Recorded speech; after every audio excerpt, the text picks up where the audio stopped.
Welcome to the Art School Podcast. I'm Ken Goshen. Today's conversation has been eye-opening for me and one of the best I had in a long time.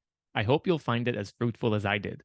It's slightly diminished by a technical issue I had with my microphone, so my apologies for that, but the perfect sound and compelling insights of my guest more than make up for it. Today we discuss the future of painting, and specifically the chances of the field's survival in light of the upcoming AI apocalypse. We managed to sketch out a few early signs for hope. Can painting continue guarding the fortress against the robot barbarians at the gate? Stay tuned. And now, introducing my esteemed interlocutor, a man who by now needs no introductions, making a record-setting fourth appearance on the Art School podcast, the mind of a generation, the great Ilya Gefter. Ilya is back for an exchange of words on this extremely important topic, and we are all the better for it. If you enjoy this episode and want us to do more of these, please make sure to follow Ilya on Instagram at ilyagefter.art and the rest of his social media pages, which I'll list in the show notes. Let him know you enjoyed his appearance on the show, and maybe we can lure him back to talk to us some more. And if you want more of me, and specifically me doing this, please consider visiting patreon.com/Ken Goshen and becoming a supporter of the show. The more people join my Patreon, the more I am able to devote time to producing this show and making it available for free. Producing a podcast takes so much work, and at the state of this economy, I just cannot devote the time to anything that doesn't help with the rent. That means whether I get to have more of these interesting conversations on the record is actually up to you. If this podcast is work you value, please consider supporting it financially, because it's the only way to make more of it happen. When we get to 1,000 Patreon supporters, I'll have the resources to make this show bi-weekly, and that would be super cool. But I really need your help to reach that goal. My sincere thanks in advance. And if you want to learn how to paint and draw, which is actually a really fun thing to do as we discuss later in this episode, consider signing up for my online lessons at kengoshen.com/lessons. For $10 a month, you'll have access to over 100 hours of video lessons and counting, ranked by difficulty level to help you navigate your creative journey. And of course, you'll be invited to all my live online lessons, where you can paint along and ask any questions you have. All that and more can be found at kengoshen.com/lessons. And once again, to become a supporter of the show, please visit patreon.com/KenGoshen. Thanks to everyone who already signed up. It's listeners like you who make this show possible. And now I bring you my conversation with Ilya Gefter. Ilya, thank you so much for coming back on the podcast. It's a pleasure to see you.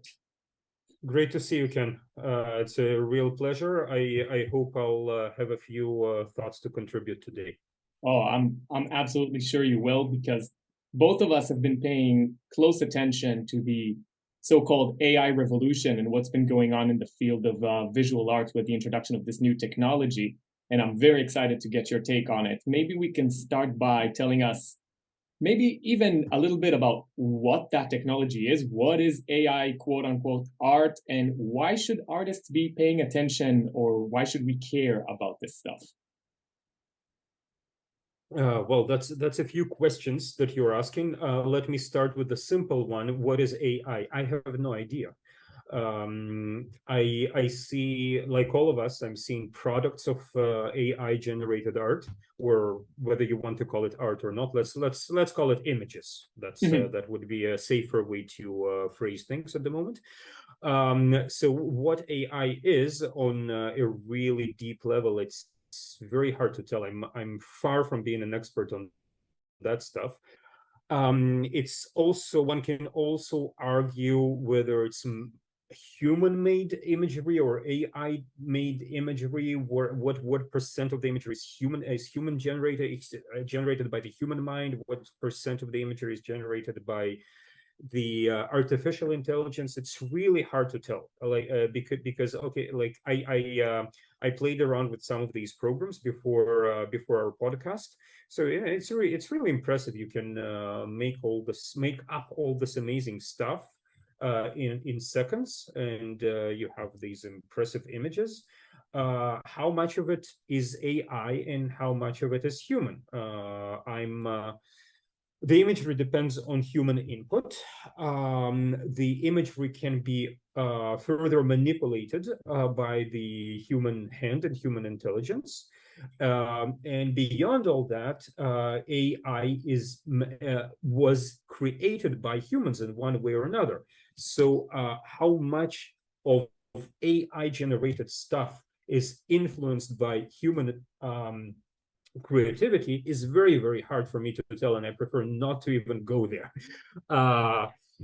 It is really interesting to measure the AI products in the, and I'm speaking not all AI products, we're strictly speaking about visual imagery, to measure all that against our professional experience as painters and our professional or semi-professional experience as gallery goers and museum goers. And I think I would have a lot more to say on that front.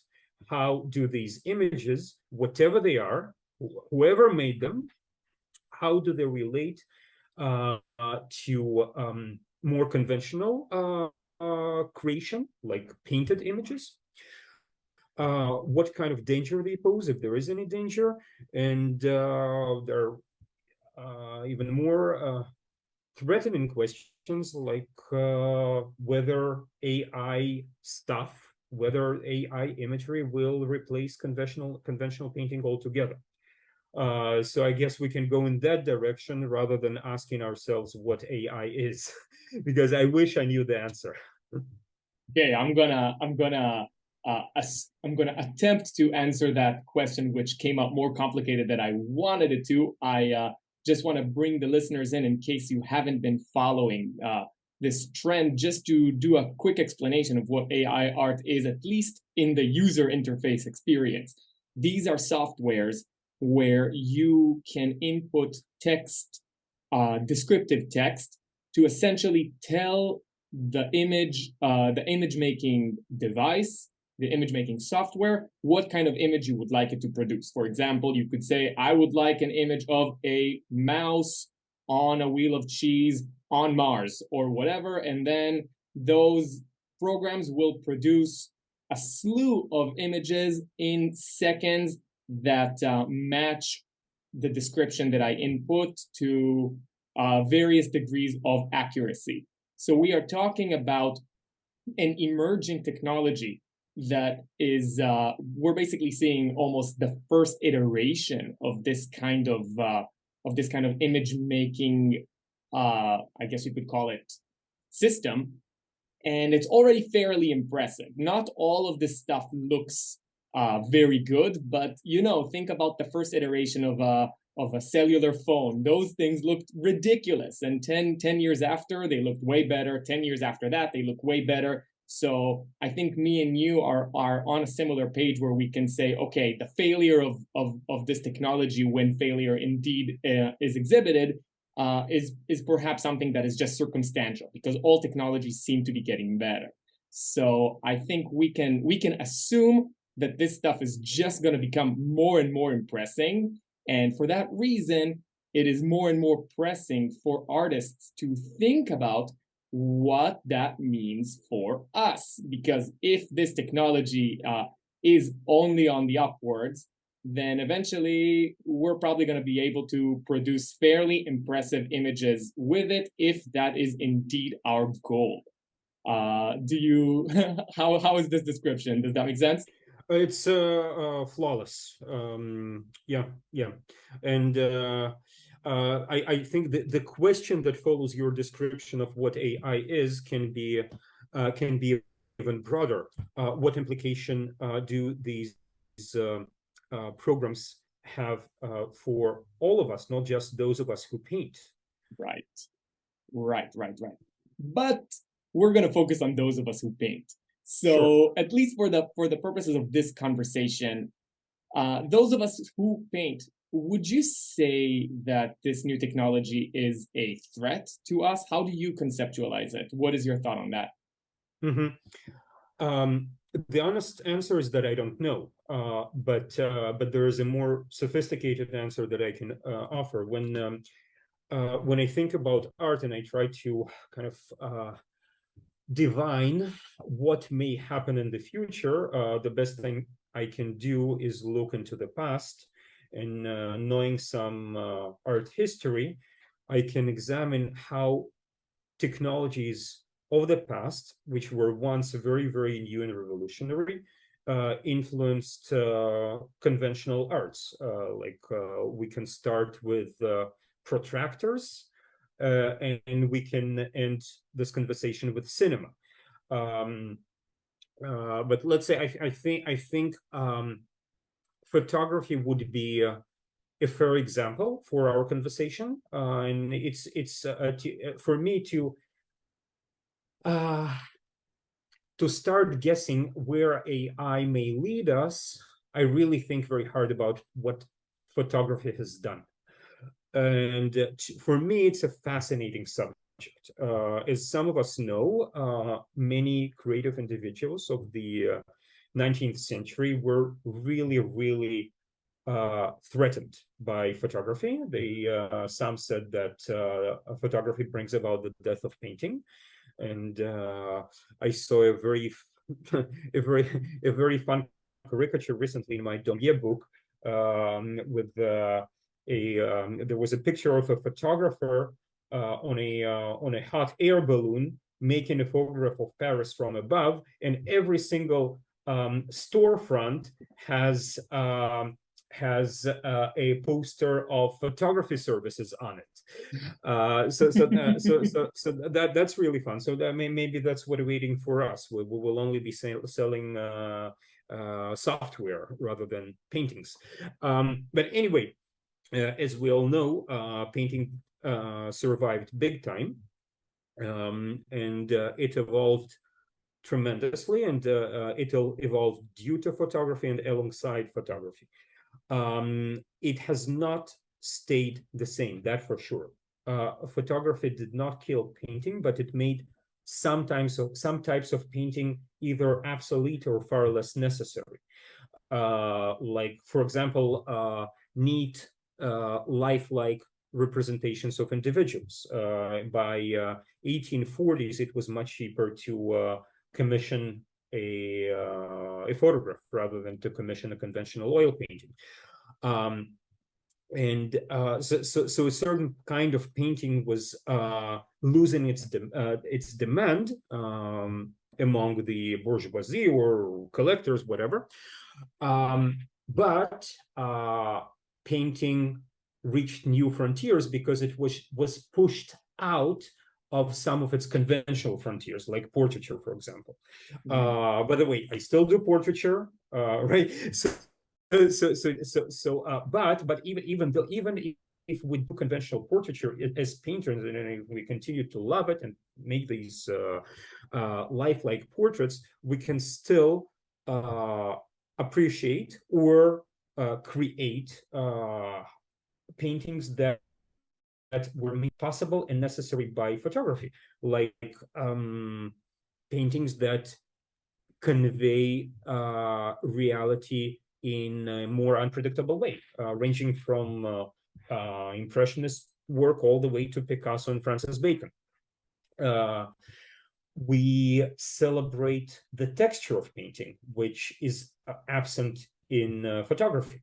So in my thinking, photography has done something really, really important.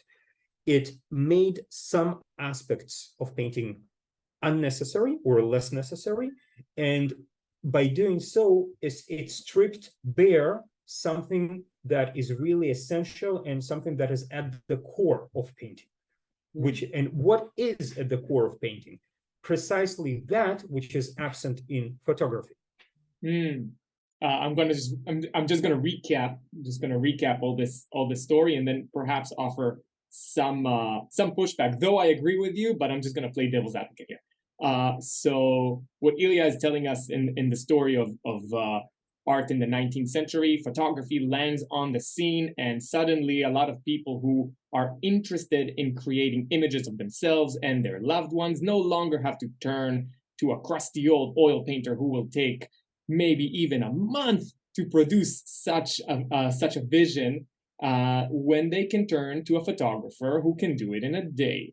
And that created basically market forces that shifted artists away from focusing on what Ilya described as neat portraiture and towards finding new kinds of art that can basically spearhead the new journey that painting embarked on, wherein painters were focusing on perhaps producing effects and kinds of imagery that cannot be produced by photography. So even what we today refer to as some traditional portrait artists, such as Sargent, Sorolla, Zorn, even those guys that today we would look at their paintings and we would call it realistic or something that could be in some sense, looks like life. Those painters also exhibit a very, very sensitive confrontation to the photograph by the way that they have focused their work on the calligraphy and the human hand and the application of the brushstroke, so that a good portrait by Sargent is not only an image of the sitter, it's also some kind of portrait of the artist in the way that the paint is left on the surface, such that it captures the movement of the hand across the two-dimensional surface. So there's a loosening of brushstroke and a new commitment to the texture of paint, to the process of painting, and that is all for the good. And I think both of us will agree. And also, we can see a similar effect when the rise of Impressionism arrives on the scene, and then even Fubism and Expressionism, like we're talking about people like Monet and people like Van Gogh and artists that all of us love dearly. And so the story that you told is a very positive one, where photography essentially removes a duty from painters. You no longer have to be responsible for this fairly boring task of documenting reality, and instead you can focus on the deeper exploration that painting affords us. Yes. And I want to add something. And if you wish to stay relevant, you must focus on something beyond mimesis, beyond representation of reality, which is neutralized by paint. On the contrary, you have to you may wish to emphasize the physical calligraphic qualities of paint, and in this way, a portrait by Sargent and a portrait by Soutine have more in common than a painting by Sargent and a photograph. That's right. So far so good. But I wonder if this story is perhaps neglecting to capture the market, the way that the market has seen this. For example, if we go to the most well-established galleries or art institutions today, what we see, I would argue, is stuff that is farther away from Soutine and Sargent and closer to a concession to the photographic vision of the world, where paintings that attempt in some way to respond to visions of reality are not given their due. And on the other hand, we do see a lot of photographic work, we see a lot of video work. So in some sense, painters like you and I, or painters like you and I love and adore, I wouldn't see us as represented in these artistic institutions as one might expect if the vision that you sketched out was more subscribed to. You mean that photography? I'm trying to understand your point, and so tell me if I'm getting it right. You are saying that photography pushed painting into new frontiers, but it has also overtaken a big chunk of the art world. Not only that, yes, that's true, but not only that, I also think that photography has pushed paintings into new frontiers, but though painters see it collectors and curators don't. For example, if I told a curator, yeah, Sargent portrait doesn't look at all like a photograph, they would say, I don't understand what you're talking about. This looks like a person, it's a person. They don't really, it's a kind of subtlety that you and I and painting enthusiasts can appreciate, but can the market appreciate it? Which I think is going to take us back to the danger of AI. Okay. I think that the market of today is a product of way more huge number of revolutionary processes beyond the invention of photography. So a lot more has happened between 1830 and today than just the invention of photography. There's conceptual art is not strictly related to photography. Pop art is not strictly related to photography. And one may argue perhaps even photorealistic art or hyperrealistic art is not only related to photography, although it is, of course, influenced by photography in a huge and fundamental way. So the story is always more complicated. Why? I don't know for sure, but maybe an early 20th century museologist or art critic would see a lot more difference between a Sargent and a photograph than we do today. Just because there was less of a less stylistic variety, and there is one other reason, specifically related to photography as a new technology, a new tool. Photography not only pushed painters to discover new things, new qualities within the different discipline of painting, it has also induced painters to absorb influence from photography itself. And that has started from very early on. So let's say if you look at monotypes by Degas, they absorb stylistic qualities from photographs, okay, which is a really, really interesting influence. So Degas not only was not only allowed by photography to explore textures and movements and all the stuff that photography was not able to do at the moment, but he also stole visual ideas from black and white photographs in a big way. Produced his works, photography was black and white or sepia, right? So that's one visual idea for a painter like Degas. He would say, okay, look at this photograph. If I paint with color, I will explore color in the most momentous way, in the most unpredictable way, rather than continue painting with browns and whites and yellows, because it's a little too similar to a photograph. So you will see greens, purples, and whatnot, like lessons of Impressionism. So that's one influence of photography, and a completely opposite influence of photography is that, okay, if this interesting object like a daguerreotype or an early photograph, if this is so exciting visually, why not make a black and white work of art by myself? Okay, so that's one example. Another example is, let's say, those washed out shadows or washed out lights that one can see in photographs. Degas was responding to that too, and I think that moved him into more courageous experimentation with tonal minimalism. Fascinating. Okay, very interesting. So we're sketching out a picture here where an introduction of a technology that seems to threaten the field of painting in the most optimistic future that we can expect. Perhaps what it will do is it will take over some parts of the craft, which we will, perhaps some of us will emotionally resist and will attempt to guard. But whether or not we succeed, what it will do for the rest of us who are trying to be culturally relevant, we will say, okay, this territory we shall cede. We are ceding this territory to this technology, and instead we will focus on what the technology cannot yet take from us, and that way our practice gets more and more focused on the things that are most human about it, because it is currently out of the reach of the robots.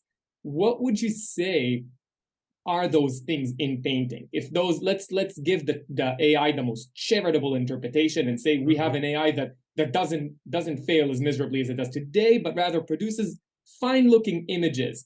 What kind of territory can we expect to guard successfully? Okay, this is a very complicated question, which I'm prepared to talk for a while about, but I would first like to summarize in a very short phrase what we've said so far. In my opinion, technology can be seen as an enemy. I'm not saying that it is, but it can be seen as one. So there is an active confrontation, or let's put it metaphorical warfare between a painter with a paintbrush and whatever technology there is on the horizon. So technology as our metaphoric enemy does two things at the same time. It makes us discover who we really are, because we confront something threatening, and we rediscover our sphere, our true sphere of influence. That's one thing. On another hand, we also learn stuff from the enemy, which happens in warfare all the time. Okay, so there are at least two types of relationships between a painter who is true to his materials and whatever technology there is in front of us on the horizon or in the marketplace. So if I may, we can proceed to the other part of our conversation. What can we expect from AI, and what could we expect from ourselves as painters to safeguard our uniqueness? Is that the right way to rephrase your question? Yeah, of course. It's essentially, what is AI going to take from us, and then what are we going to keep? What are we going to keep? At the moment, most AI images I've seen are quite impressive, but they are impressive on a rather superficial level, to me at least. When I give these images a slightly longer look, it becomes really obvious to me that they are generated rather than crafted, or rather than created. And to be honest, more often than not, these are painful experiences. Impressive as the AI-generated images may be, they seem quite ugly to me. There is something really displeasing to a painter's eye about the images we have today. Let's assume, and I'm willing to assume, that these images will perfect themselves. The software will perfect itself, and they will become more and more sophisticated. And I can even assume that they will be printed on fancy 3D papers that mimic textures of oil painting. We can assume all these things, that images get better, they can be reproduced on 3D printers, or whichever fancy paper or canvas there is. What do we have left for us? I believe that the answer to that question lies, or can be discovered, in a more fundamental question: what is painting? We don't necessarily have to reinvent ourselves artificially and superficially in order to make something that gives a fair fight to this AI stuff. We will lose. Whatever we do, AI will do faster. So I would focus on the question of what is painting. And in the English language, painting is a fascinating word to me, because it can be interpreted as a noun, like a thing on a wall, like what you see behind my face, or what I see in your studio.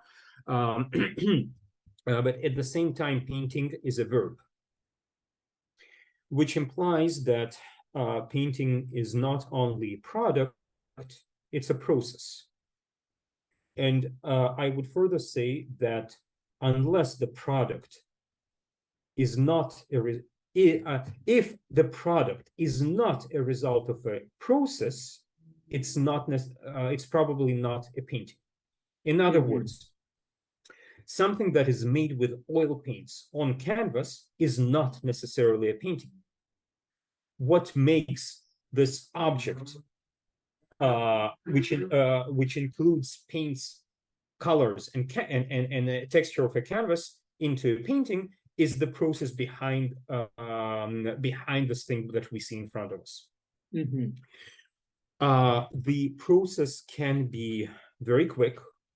Like, and I'm not talking about AI levels, I'm talking about minutes, not seconds. It can be very protracted. Painting can be made over many years. But in either case, a painting, the thing that is painted, goes through stages of creation. And the progression from one stage of creation to another, and if you don't like the word creation, you can simply say process, okay? This is what animates the object, okay? This is what makes the flat, colorful thing into a painting, a unity of a process and a product, okay? I love what you said so much, and though I am haunted by the thought that somebody listening may have not understood it. So what do you mean when you say animate? To me, it's very simple. It's all about making one want to paint and making one want to look at a painting. So I'll explain it in a different way. Few of us become professional painters, but virtually all of us have done something creative as children. Okay, you give pencils or pastels or markers to children in a kindergarten. They will do stuff with it. And most of them will be really excited about it. Okay, so there is something really deep within us that makes us want to engage in this mysterious process of making something out of nothing. Okay, so for painters, if we choose to become painters, we wish to be engaged by the process. Okay, so the process animates our practice and animates the product, because if we were not excited about the process itself, I don't know how many paintings there would be. Way fewer paintings in this world. Makes perfect sense. I'm gonna give my 2 cents here, even though it's gonna sound very rudimentary, but I'm gonna make an attempt here. I think embedded in your description is this thought of being confronted by some image that has a psychological and emotional hold on us, and immediately I would think the question that pops into anybody looking at it is, how did they do that?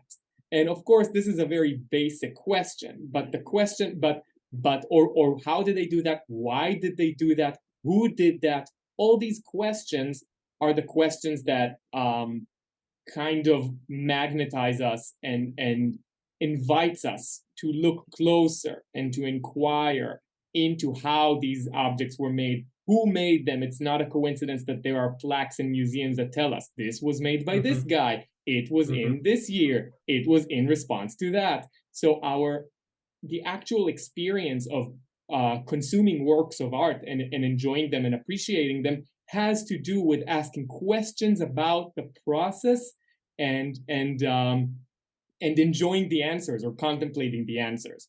Let me talk about the consumer side, which to me is really important because I'm first and foremost a consumer of art. Now, I'm not necessarily a collector, although I may be in that role too. But I'm a museum goer. Okay, and whoever comes to a museum is immediately my friend, my relative, so to speak. Okay, and it doesn't matter whether that hypothetical person paints, whether he or she they know something about art, they know nothing about art. We're a family. Okay, now in this broad family, there are really strange convictions. Okay, a reproduction is less valuable than the original. It shows the same boat. Okay, if you look at the reproduction of a Monet, it's the same damn water lily, but why do you pay 100 millions for a Monet? Okay, a work in the style of is far less valuable than the work by. So followers of Monet are far less valuable than a painting by the master himself. There are really harsh arguments with disastrous economic consequences, or let's put huge economic consequences, whether this or that painting was painted by Rembrandt or by the follower of Rembrandt. Okay, why would we care? Why would we care? Of course, there are purely economic market forces, but there is also something really deep beneath the superficial numbers, with many zeros or way fewer zeros. What do we really mean? What do we imply by the conviction that a reproduction or a work of an assistant or a follower is less valuable than the work of a master? A work of a master is a product of a unique process of discovery. Rembrandt or Monet or Leonardo da Vinci, whoever, okay, they are not only brand names. These are individuals who discovered certain things in the process of painting and in the course of their artistic development. A work by, let's say, a follower of, may be, in sometimes it can be superficially indistinguishable from a Rembrandt, unless you do X-rays and unless you study the subject on a really deep level. But there is something absent there. The process of discovery behind the work of the master. So this is another answer to the fundamental question of what do I mean by painting being animated by something, okay, or animated by the process. So an extreme example is looking at a real painting in the museum as opposed to looking at a reproduction in the museum shop. It's not the same thing. Even if your eye is not trained enough to distinguish a print from oils on canvas. So we have this subconscious veneration of the original, which also translates into absurd prices, but that's not the subject of our talk. Okay, so we have process animating the painting, as you say, and being at the core of what it means to produce works of art. And at this point, I cut you off, but you were going to continue. Yeah. Going back to AI, there is AI images are generated. They are not created. Okay. There may be human creativity involved. I don't know to what extent, but there may be a tremendous amount of human creativity involved beneath AI generated imagery, but these images are generated. They are not crafted. They are not created. The process is absent. First and foremost, no matter how advanced AI becomes, many people will still want to paint. Okay, and even if the paintings never sell, people will still want to paint. Most people who, most painters I know are not painting in order to sell the paintings. They're painting in order to experience the process. So the process is our own. It's not threatened by whatever the computer does for us. Oh, I love this so much. I think this really hits the nail on the head. And I'm gonna offer perhaps a silly example for people to understand. I believe today it would be very easy to produce a robot that can put the basketball in the basket 100% of the time from any point on the basketball field. But I don't think it's gonna make anybody want to play basketball any less. The fact that there are robots who can put the basketball in the basket does not make the process of playing basketball less desirable. Yeah, because it's perfectly right. Painting is a play. Exactly. We're playing with paint. This is why we love it. Okay. Yeah, that's exactly right. I mean, when I go to a museum and I admire paintings, it feels like watching high-level sports. Like this is exactly that. The finished product of the painting and looking at it is the experience of really watching a game. One may ask, why would other people care? Like, okay, these strange guys and girls wanna mess around with this dirty stuff. What do I care? You know, AI imagery is cheaper, faster, more effective. You know, why bother? What do I have? Viewers may have nothing to do with painters because there's so much stuff that is available without our meager contribution to the world of images. Okay, so that's really the next question. And there are two. I have a few answers. Some are quite pessimistic, and some are really exciting to me. Let's start with the pessimistic. Yeah, sure. The pessimistic answers is that some types of painting will lose demand altogether. So paintings that go in the direction of illustration will be rather unnecessary. So let's say if you want to make up an exciting poster to advertise this podcast, you can do it with AI very efficiently. You know, you type in like painter competing with a computer, and you get whatever image AI generates. I bet it will be quite colorful, and that's it. And you don't even have to bother with Photoshop generating whatever poster you want to make. Fantasy novel illustrations. Who will bother spending hours on that? Okay, AI will do it way faster. I don't know, better. I don't know, definitely more efficient.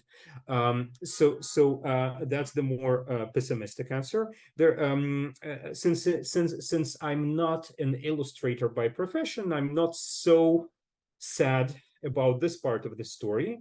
What makes me really worried is that the new technology will contribute more and more to the suffocating world of images. And the more images there are, the harder it will be to educate gallery goers and museum goers to distinguish between the crafted, the created, and the generated. Now, and moving on towards the more optimistic part of my prognostication is that there truly is a difference between the created and the generated. What is the difference, if we may figure it out together? Whew. At the moment, we can look at AI imagery as sophisticated collages generated out of a vast library of images. Okay. As painters, we kind of do the same thing most of the time. Okay. When let's say we go out into the landscape, let's go doing the most traditional thing, like we take our French easel and paint a forest or a desert, whatever, or a cityscape.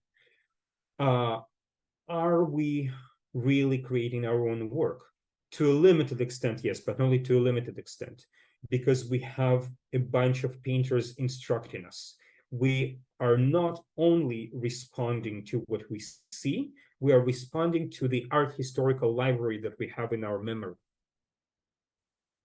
We are always influenced, or almost always, by whoever painted before us. So in this way, we draw ideas from the same library of images, except that the library of AI may be vaster than our own. Okay. However, there are moments of individual, unpremeditated response to experience. When one makes a landscape painting, or a still life painting, or a portrait, or an abstract work of art, we respond, on occasions, we respond to our unique subjective experience. Okay, and out of that may be created something that did not exist in the library that we've inherited. Okay, and I'll give a very, very well-known example, going back to Impressionism and Claude Monet. When you make up some input and ask whatever AI program to generate a landscape of whatever, okay, there is a fair amount of likelihood that the landscape that AI generates will have some blue or purple shadows. This was only made possible by Impressionism. Without Impressionism, AI would not have access to this branch of the library with this range of visual possibilities.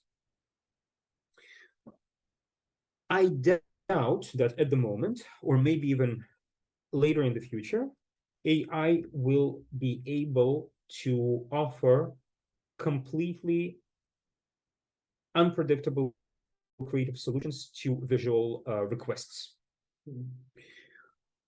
And even if it does so, it will be a response to that same library of images. Okay? As humans, we can make up, we can, let's say, produce, we can be inspired and make those unpremeditated responses happen, which did not exist in the limitless library of options that preceded us. Does that make sense? It makes total sense.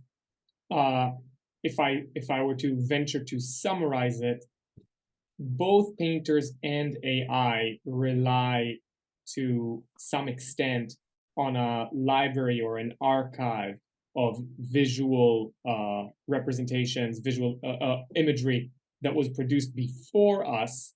But what you're positing is that perhaps the AI leans on it more, or leans on it in a more restrictive way, such that essentially a future that is saturated with AI images is a future in which all visual production is self-referential, but also there's something on the tip of my tongue. All visual representations are derivatives. It's a world of Yes. It's a world of derivatives. Absolutely. And derivatives don't taste good. You don't like the Yes, flavor. exactly. Now, what do we mean by not tasting good? Why bother? Why would a museum goer care whether the painting was made by yourself or another artist with a paintbrush or an artist with a unique mind in a unique personal experience rather than a fancy computer? Okay, why care? Let's go back to Monet. He can give us all the answers. Impressionism in general, and specifically Monet, by discovering unprecedented responses to personal experience of reality, made us see reality in a novel way. Okay? The way we see landscapes was made possible by Impressionist painters. Okay, we could still live in the world of Baroque and Rococo and neoclassical painting, where with AI on the scene, AI could keep making collages of these Baroque or neoclassical images. But it is the individuality and the, I hate this word, but it's irreplaceable, the inspiration of the individual artist, which creates unprecedented responses to human experience. So AI can create any image, but does it expand the range of our experience? In my opinion, maybe, but less so. But painting does it better. I agree 100%. Yeah. So it's almost like saying AI can produce in the most charitable interpretation of how the technology is going to evolve, can produce more paintings or more images of impressive characteristics, but it is not likely to be able to produce visions that are new ways of looking at an apple, it's new ways of looking at a pepper, a new way of looking at a landscape, because it is limited to source material that is by definition already in existence. So it poses a massive danger, which is essentially the complete stagnation of visual culture. Visual culture will look backwards to produce more of that backward available material. Make this look like Monet, make this look like Courbet, make this look like Greg Rutkowski, anybody, right? But you can't really tell an AI, or at least it's hard to imagine that you will be able to tell an AI, paint this apple in a way that's never been painted before. That's a tough ask. Exactly. Yeah. It can, again, AI may make a collage of styles, but what value does it have? Okay, what is the value of newness in painting, if there is one? And again, there is a value, in my opinion, and it's twofold. There is a value for the painter, and there is a value for the observer. Okay, I don't have to speak on your behalf. It's the most exciting process there is, perhaps, making a painting. Messing around with this nasty, colorful, sticky stuff on the palette. There's something really sensuous about that.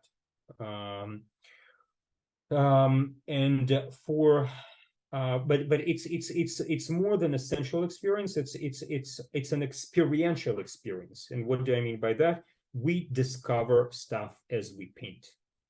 If we paint an apple, we discover stuff about the apple.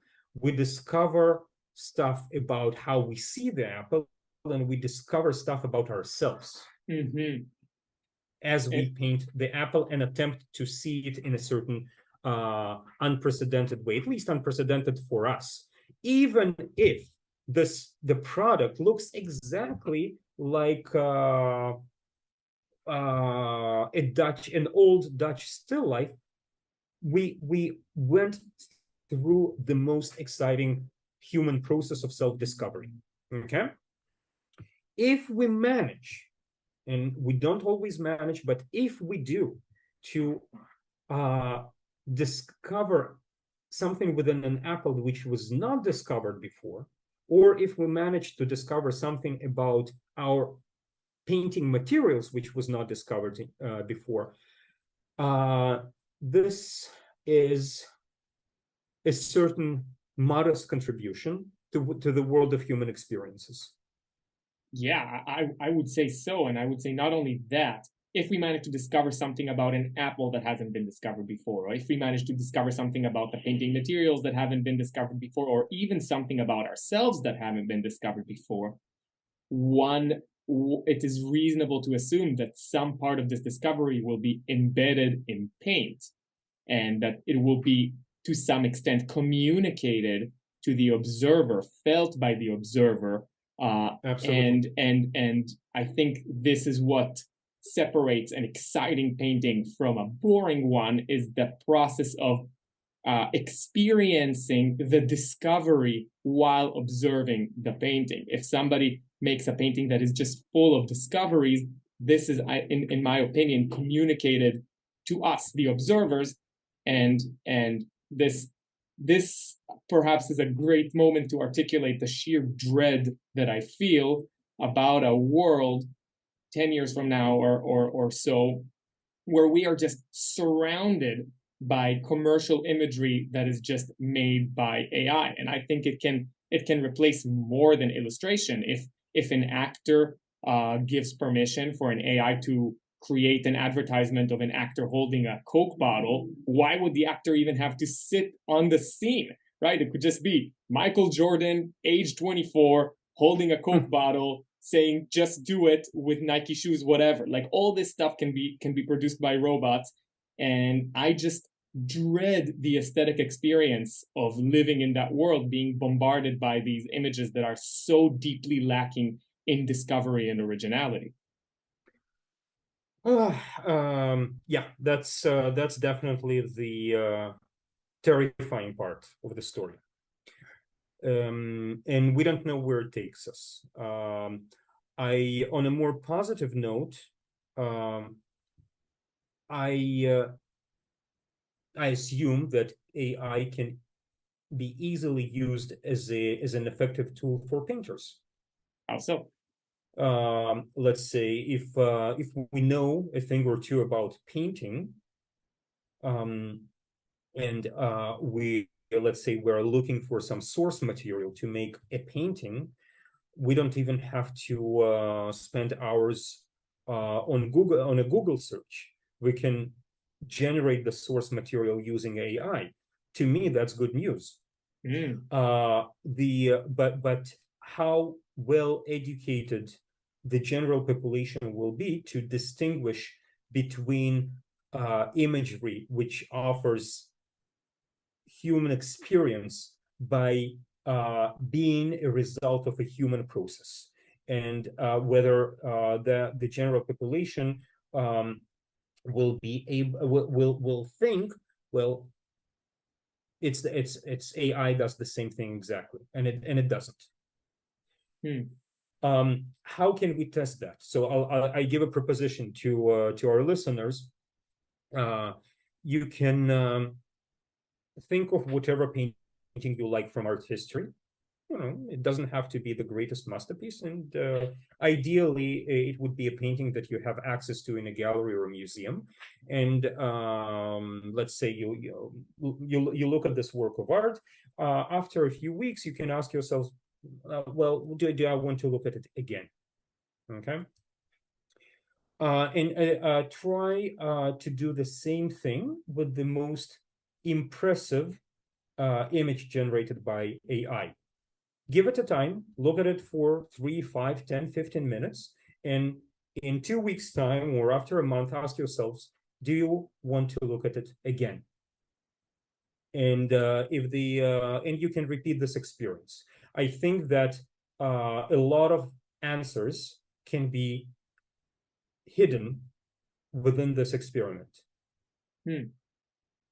So there's this image that's been going around the web of an AI generated image that has been awarded. It won some competition. The person applied to the competition with this AI art, and then it just made the rounds, and it was posted all over everything. And I did find myself wanting to go back and look at that image, but not because it produced any kind of enjoyable experience in me, just sheer dread and curiosity. And I found myself wanting to go back and examine every pixel of this darn thing. So perhaps we can sharpen the example by offering some emotional prerequisites, because I think anybody who's curious enough wants to go back to looking at interesting images, whether it be for enjoyable reasons or to contemplate the death of culture. I'm talking about the most basic enjoyment, provided that you, and I'm talking to our listeners, provided that you enjoy looking at painting. You can choose whatever painting you like and ask yourselves whether you wish to look at it again to re-experience the enjoyment you had before, or maybe even to draw a new kind of excitement out of the meeting with the piece that you've seen before in your life. Will AI art offer the same opportunity? How many times would you want to go back to the AI image, whether it's viral or not, just for the sheer pleasure of looking at it? I assume that the different people will produce different results, and different images will produce different results. I would invite everyone to repeat this experiment again and again. How many times will the painting hold your attention, and for how long and over how many times will AI generated imagery hold your attention and offer some measure of pleasure? There are some, I've seen some AI generated stuff that looks very exciting on first gaze. It looks impressive. The question, what does it offer? And beyond an immediate excitement. And this is tested by time. And I don't mean minutes, days, or hours. I mean repeated experiences, repeated attempts to face and to communicate with these images, and test whether they communicate back to us. By the way, this is it's no different with traditional. There's no difference in traditional painting. To me, not every painting is exciting. Far from it. There is a tremendous. Most paintings I look at, I do not need to see again, and that's fine. How do I distinguish between a great painting and paint on canvas, whether it looks like something or not? Same question. Am I drawn back to it again and again and again? And if we go deeper, we can answer one. We can ask ourselves one more thing: are we seeing the same thing each time we look at it?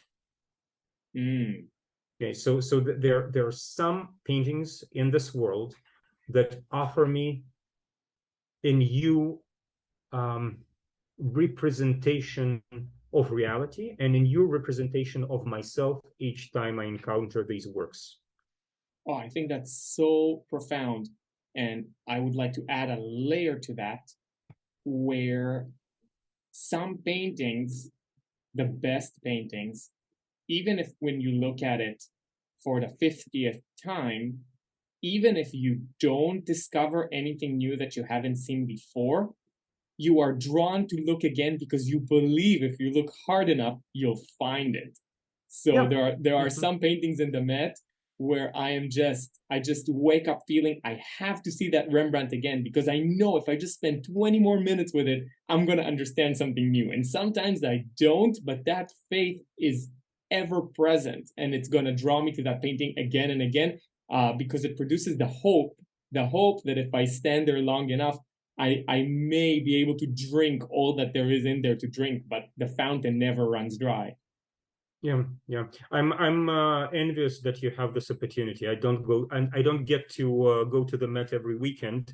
And if I did, if I had this opportunity, I would. There are in my student years, I've been to the Met dozens of times, I would say, which is far less than I would desire. But there are paintings I seem to know intimately in this great museum.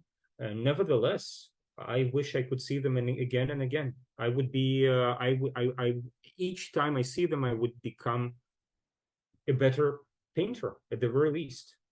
I want to go back to something that I feel like we kind of breezed over, and I think it's important that we drill down deeper on it. So when we defined the territory that we expect to seed, we mentioned the field of illustration, and we said it's likely that due to market forces, illustration is going to be cheaper and faster to produce via these new technologies. But perhaps for people listening right now who don't understand the difference, what do you mean illustration and painting? How are we going to make that distinction comprehensible for people who don't understand what we mean? How to distinguish between illustration and painting? That's right. Okay. I can only propose an answer. I cannot impose an answer. Painting can offer images, or it may not offer images. Painting can be more representational or less so. Okay. Let's say we are looking at illustration, which with figures, okay, and we'll look at a painting with figures. So let's start by bringing a painting and an illustration more or less to a common stylistic level, or to common stylistic ground, and examine the difference. In illustration, the image is more important than the process and the material, while in painting, the image is secondary, while the process and the material are more important. That's it. Yeah, that's interesting. So we reached a similar thought on that. So yeah, I would say that illustration involves itself with process in order to produce an image, while painting involves itself with an image in order to explore a process. Yeah. And a painter, no matter how illustrative the painting may look, must be excited about the materials to really be a painter. I think that's my personal definition. Well, it's one of my personal definitions of painting. It's not a question of whether you use paintbrushes or not. It's not a question of whether you use oils or acrylics. Because in my way of thinking, non-painters can use the same material. The question is, what kind of relationship do you have with the material? If the relationship is meaningful, if the relationship is intimate, then you're a painter. And I don't even care how the product looks in the end, how the painting will appear to us. And if it may be like if the painting may represent the same heroes and dragons that you see in whatever illustration to whatever fantasy novel, okay, so you've got a painting with heroes and dragons. Oh, by the way, I don't go to the Met, but recently I went I traveled to Venice. I mostly looked at Tintoretto, and I've seen one of the most incredible dragons. It's like really illustrative, but wow, that was unbelievable. So here's an example: a true painter painting ridiculous stuff.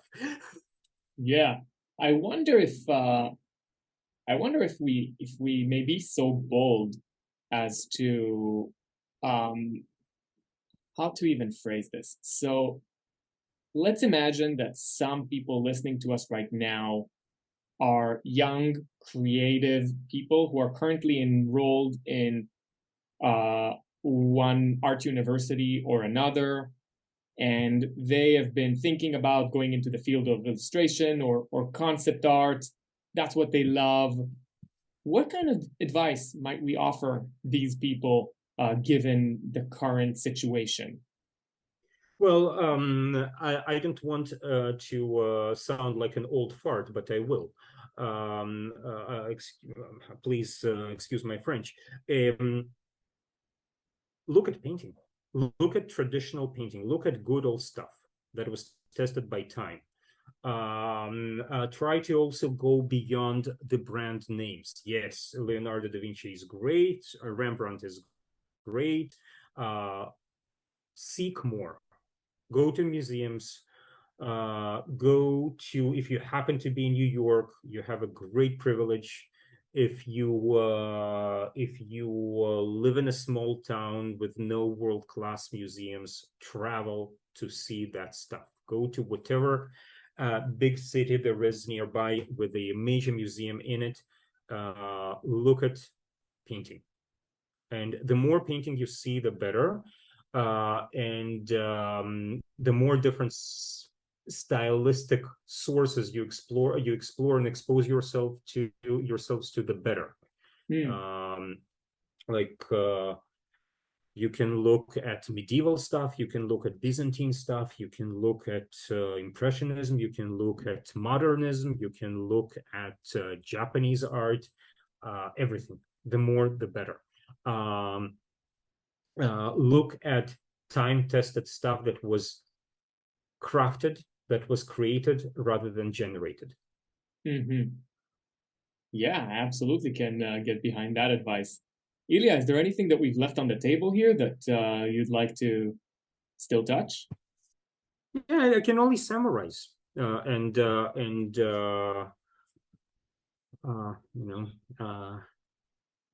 being neither pessimistic nor optimistic in an attempt to be realistic, I would say that, frankly, that not all painting is great, but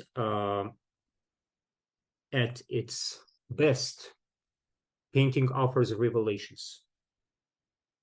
You can experience revelations as you paint, and you can experience profound revelations as you look at paintings. And frankly, I do believe that it's irreplaceable. I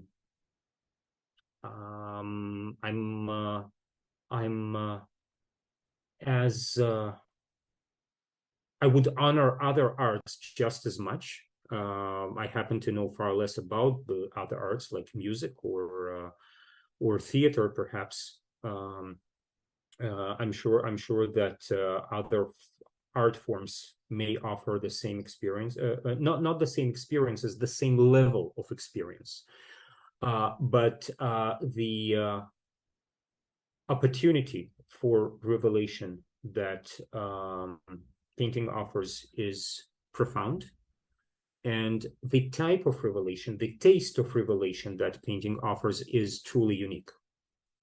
I agree.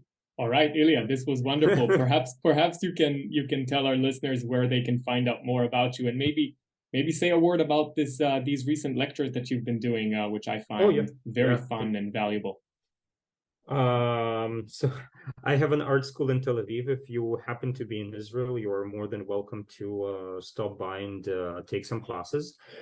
You can look me on the web, www.ilyagefter.com, ILYAGEFTER.com. That's my website. You can see some of my paintings there.